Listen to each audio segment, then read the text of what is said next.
Hi guy, you are watching pharmacy Tayyab official YouTube channel and I am the pharmacist Tayyab. तो आप देख रहे हैं जी यूट्यूब शॉर्ट ट्यूटोरियल्स, छोटे छोटे कॉन्सेप्ट्स को हम लेके चल रहे हैं। अल्हम्दुलिल्लाह ये हमारी जो वीडियो है वह हीट ऑफ वेपराइजेशन पे है और शॉर्ट वीडियो नंबर 135 है। 134 ऑलरेडी शॉर्ट वीडियोस अवेलेबल हैं इसी चैनल पे। मुख्तलिफ टॉपिक्स हैं, मुख्तलिफ बुक्स से है, आप देख सकते हैं, अपनी इन्फॉर्मेशन बढ़ा सकते हैं। आज का टॉपिक स्टार्ट करते हैं। हीट ऑफ वेपराइजेशन क्या होती है? Heat of evaporation, the amount of heat absorbed when 1 gram of liquid vaporize is known as heat of vaporization। अब हीट ऑफ वेपराइजेशन थोड़ा लफ्ज उर्दू में समझने की कोशिश करें। वेपराइजेशन क्या होता है? लिक्विड से वेपर का बदलना या वेपर बन जाना। सॉलिड से आप भी कह सकते हैं, सॉलिड से डायरेक्ट वेपर बनते हैं, वो भी वेपराइजेशन है। यानी वेपर का बनना वो चाहे लिक्विड से बन रहा है चाहे सॉलिड से बन रहा है, लेकिन सॉलिड से बहुत कम बनता है सब्लिमेशन के थ्रू और लिक्विड से मोस्टली बनता है। अभी लिक्विड से अगली स्टेज होती है वेपर की, थोड़ी सी हीट दें वेपर बन जाता है। चूल्हे पे पानी रखें, थोड़ा सा तेज टेम्परेचर है, वेपर उड़ने शुरू हो जाते हैं। अब ये जो वेपराइजेशन है वो किसी खास टेम्परेचर पे होगी ना, तो वो जो हम एक डेफिनेशन कहने के लिए कहते हैं कि 1 ग्राम लिक्विड का, कोई भी लिक्विड हो, वाटर हो, एथेनॉल हो, पैराफिन हो, वो जो 1 ग्राम लिक्विड का वो कितनी हीट अपने अंदर अब्जॉर्व करेगा फिर वो वेपराइज होगा, उसको क्या कहेंगे? Heat of vaporisation. क्योंकि उस हीट की वजह से वेपराइजेशन हो गई है। लेकिन हमने कैलकुलेशन को सीधा पता करने के लिए 1 ग्राम लगा दिया कि जी 1 ग्राम लिक्विड वेपराइज होगा, कितनी हीट लगेगी, उसको हीट ऑफ वेपराइजेशन कहते हैं। यूनिट इसका कैलोरीज है, किलो कैलोरीज भी होता है, ज्यादा हो तो किलो कैलोरीज में करते हैं, नहीं तो नॉर्मल कैलोरीज में करते हैं हम। अब वाटर की बात करते हैं समझाने के लिए। अब 100 डिग्री टेम्परेचर अगर हो, लेट्स सपोज वाटर हम 100 डिग्री पे उबाल रहे हैं, तो 1 ग्राम जो पानी होगा ना वो 540 कैलोरीज खर्च करेगा और 1 ग्राम वेपोरेट हो जाएगा। 100 डिग्री टेम्परेचर है, वाटर एज ए लिक्विड है, 540 कैलोरीज खर्च करके पर ग्राम, यानी 1 ग्राम उड़ेगा 540 कैलोरीज उसके अंदर होंगी वेपर्स के अंदर। फिर अगला ग्राम उड़ेगा, फिर 540 कैलोरी, फिर अगला ग्राम उड़ेगा, यानी टोटल 1 ग्राम की आपको मिकदार बता दी। अगर इसको मोल की तरफ ले जाएं, 9.720 कैलोरीज पर मोल ऑफ वाटर जो है वो हीट ऑफ वेपराइजेशन है। ये दोनों याद रखने, एमसीक्यूज बड़े आ जाते हैं। अब इसका एक दूसरा मतलब भी तो हम ले सकते हैं। वेपर बन गए हैं, वेपर से वापस हमने कंडेंस करना है, तो फिर वो कितनी एनर्जी रिलीज करेगा? और वो जितनी उसने अब्जॉर्व की है उतनी रिलीज करेगा ना। जितनी एनर्जी उसने अब्जॉर्व की है उतना ही, जब 1 ग्राम कंडेंस कहते हैं कि वेपर से वापस वाटर को बना देना, तो 1 ग्राम जो स्टीम कंडेंस करेंगे वही 100 डिग्री पे, तो वो कितनी कैलोरी रिलीज करेगा? 540 कैलोरी पर ग्राम या 9.720 कैलोरी पर मोल रिलीज करेगा। वो कंडेंस होगा, ठंडा होगा, लिक्विड बन जाएगा। अब ये जो तबादला हो रहा है एनर्जी का, यानी कि कभी हम कह रहे हैं जी वो उड़ के लिक्विड जो वेपर बन रहा है खास कैलोरीज लेके, वही खास कैलोरीज छोड़ के उतने मिकदार के अंदर वो वापस जो है वो कंडेंस हो रहा है। तो ये जो एक्सचेंज ऑफ एनर्जी है, ये एक्सचेंज ऑफ एनर्जी, ये जो प्रोसेस है, ये बड़ा इंपॉर्टेंट है बहुत सारी जगह पे। मिसाल देते हैं, माइक्रोबायोलॉजी में घुसते हैं हम। Microbiology the study of micro organism, उसके अंदर हम स्टीरिलाइजेशन करते हैं, पढ़ी होगी आपने। स्टीरिलाइजेशन के आगे 1000 टाइपें हैं, किसमें? उनमें से एक है स्टीम स्टीरिलाइजेशन, के पानी की भाप से स्टीरिलाइज करना। अब पानी की भाप से स्टीरिलाइजेशन कैसे होती है कि वो जो बुखारात बने हैं, भाप बनी है, वेपर बने हैं, उसके अंदर क्या है? हीट मौजूद। अभी तो पढ़ के आ रहे हैं ना कि लिक्विड जब वेपराइज होगा तो वो 540 कैलोरी पर ग्राम अपने अंदर हीट रख के वो वेपराइज हो रहा है, उसके अंदर हीट मौजूद है। अब वही हीट, वही जो वेपर जब माइक्रो ऑर्गेनिज्म के साथ टकराएंगे तो उसको क्या हो जाएगी? उनकी डेथ वाकई हो जाएगी। तो इस तरह क्या होगा? चीज स्टीरिलाइज हो जाएगी। आगे चलते हैं। अब जो मूवमेंट ऑफ मॉलिक्यूल होती है वो टेम्परेचर के साथ वेरी करती रहती है। अगर टेम्परेचर बढ़ाएंगे तो मूवमेंट और तेज हो जाएगी, एक दूसरे के अंदर टकराने शुरू कर देंगे। हम मिसाल, हम गैस किसी सिलेंडर के अंदर भरी हो ना, तो थोड़ा सा चूल्हे पे रख के देखिएगा कैसे वो भारी हो जाएगा, वैसे उसकी जो है दीवारें कांपने शुरू कर देंगी, क्योंकि उसके अंदर के गैस के मॉलिक्यूल्स तबाही की रफ्तार से एक दूसरे के साथ टकरा रहे हैं। तो लिक्विड की अगर बात करें, result in tendency of molecule to escape the liquid environment into the gaseous possible loss of liquid. अब होता क्या है कि जैसे जैसे लिक्विड एनर्जी अब्जॉर्व कर रहा है, हीट ऑफ वेपराइजेशन अब्जॉर्व कर रहा है, वो क्या कर रहा है? लिक्विड को छोड़ के वेपर बन रहा है। पीछे क्या, लिक्विड हमारे पास कम से कम रहता जा रहा है। इसी तरह हम सॉलिड की बात करते हैं। सॉलिड बी बास सॉलिड, एक्चुअली जो नॉर्मल रूटीन है वो ये है कि सॉलिड से लिक्विड बनता है, लिक्विड से वेपर बनता है। ये नॉर्मल प्रोसेस है, नॉर्मल लॉ, नॉर्मल कवानीन हमारे। लेकिन एक खास कंडीशन के अंदर सॉलिड से डायरेक्ट वेपर भी बन जाता है। अब वो जो खास कंडीशन सॉलिड से डायरेक्ट वेपर बनने वाली, इसको सब्लिमेशन कहते हैं। अब वही हम बात करते हैं यहाँ पे कि सॉलिड से जब वेपर बनेंगे तो तब भी तो वो एनर्जी अब्जॉर्व करेगा ना, और एनर्जी अब्जॉर्व करके वेपर बनाएगा, तो उसको हीट ऑफ वेपराइजेशन कहते हैं। अब मिसाल ले लेते हैं आपको समझाने के लिए कि आप मेडिसिन में ये क्यों पढ़ रहे हैं, क्यों जी हीट ऑफ वेपराइजेशन टॉपिक आ गया। एस्प्रीन आपने पढ़ी, डिस्प्रीन है, ब्रांड डिस्प्रीन, और बहुत से ब्रांड है, लोप्रीन है हमारे पास, उसके अंदर भी एस्प्रीन होती है। अब जो एस्प्रीन अगर प्योर फॉर्म एपीआई की बात कर रहे हैं, active drug, active pharmaceutical ingredient, API का मतलब होता है एक्टिव फार्मास्यूटिकल इंग्रेडिएंट। अब एस्प्रीन अगर हम कंटेनर के अंदर रखे हुए हैं, सॉलिड है, क्या है सॉलिड, तो उसकी जो दीवार होगी उस पर हमें प्योर पाउडर मिलेगा। इसी तरह अगर आइबोब्रूफन जो है उसको कंटेनर के अंदर रखा होगा तो उसकी जो दीवार पे हमें क्लाउडी अपीयरेंस होगी।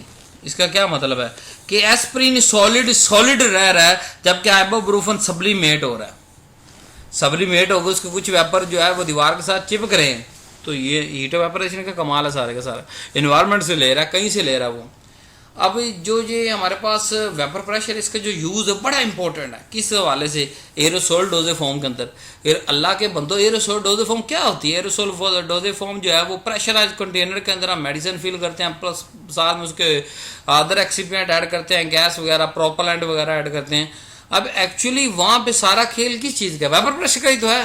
वेपर प्रेशर एक बिल्ट हुआ होता है, जो हम उसको लेते हैं, पफ लेते हैं, वो एक खास मिकदार हमारे अंदर चली जाती है। ये जो वेपर प्रेशर है बड़ी इंपॉर्टेंट चीज़ है। अब इसको हम आगे फील्ड में कैसे यूज़ कर सकते हैं? सपोज हम किसी फैक्ट्री में काम कर रहे हैं, वहाँ ख़तरनाक ड्रग हैं, उनको हमने हैंडल भी करना है, स्पिलिंग है, एरोसोलाइजेशन है, भी उस ड्रग का एरोसोल डोजे फॉर्म बनाना है।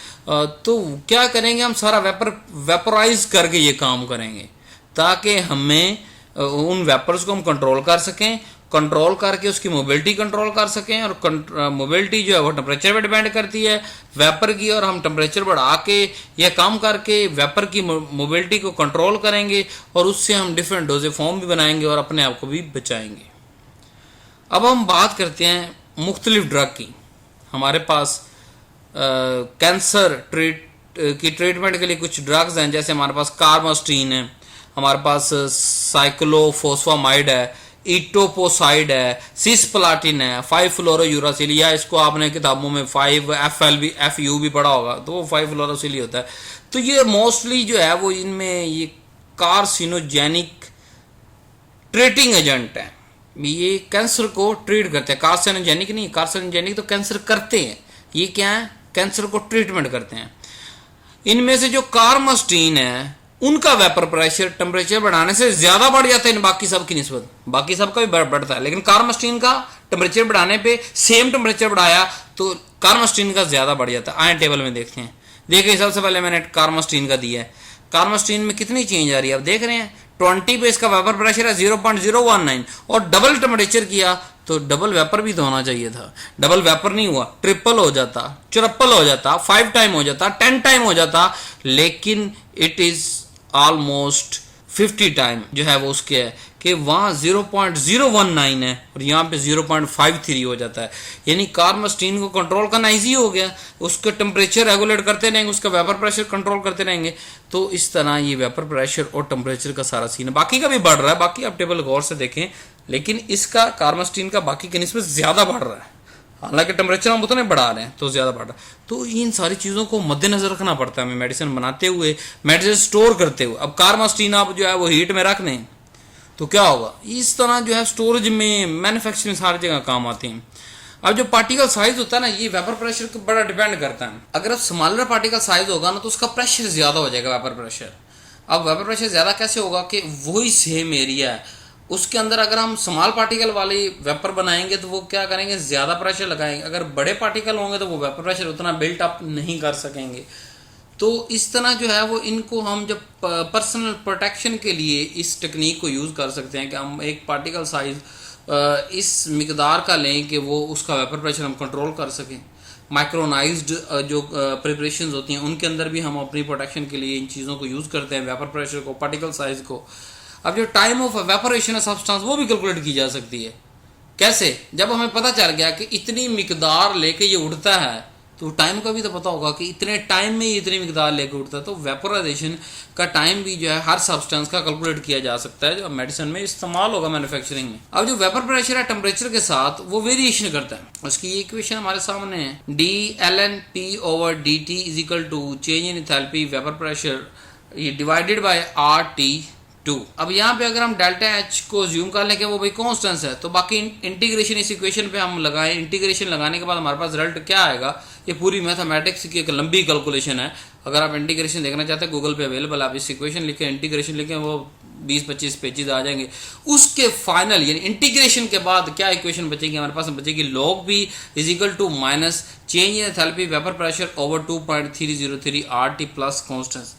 तो इस इक्वेशन के तहत अगर हम प्लॉट ड्रा करते हैं किस चीज़ का, एक तरफ रखते हैं वेपर प्रेशर, दूसरी तरफ 1/T यानी जो भी टेम्परेचर है उसका इनवर्स लेते जाते हैं, 1 डिवाइडेड बाय टेम्परेचर करके उसकी वैल्यू लिखते हैं, तो जो हमारे पास स्लोप आएगी वो लीनियर आएगी। यानी इसका मतलब ये है कि जैसे जैसे टेम्परेचर बढ़ रहा है उतना उतना वेपर प्रेशर भी बढ़ रहा है, दोनों डॉट सेम आ रहे हैं, एक तरफ वेपर प्रेशर है एक तरफ टेम्परेचर है, हम टेम्परेचर बढ़ा रहे हैं वेपर प्रेशर भी उतना बढ़ रहा है, तो जो स्लोप आएगी वो लीनियर आएगी। लेकिन स्लोप का रिजल्ट किसके बराबर होगा, change in enthalpy vapour pressure divided by 2.303 RT from the enthalpy of वेपरेशन। इस तरह हम उसकी एंथैल्पी जो है कैलकुलेट कर सकते हैं उस स्लोप को निकाल के।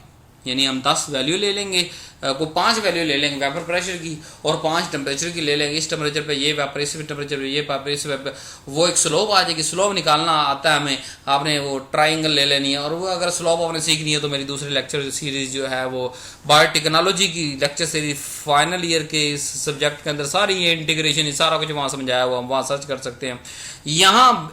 सो do not forget to subscribe my channel. इसी तरह की छोटी छोटी वीडियोस और भी अपलोड हो रही हैं, पीछे भी अवेलेबल हैं।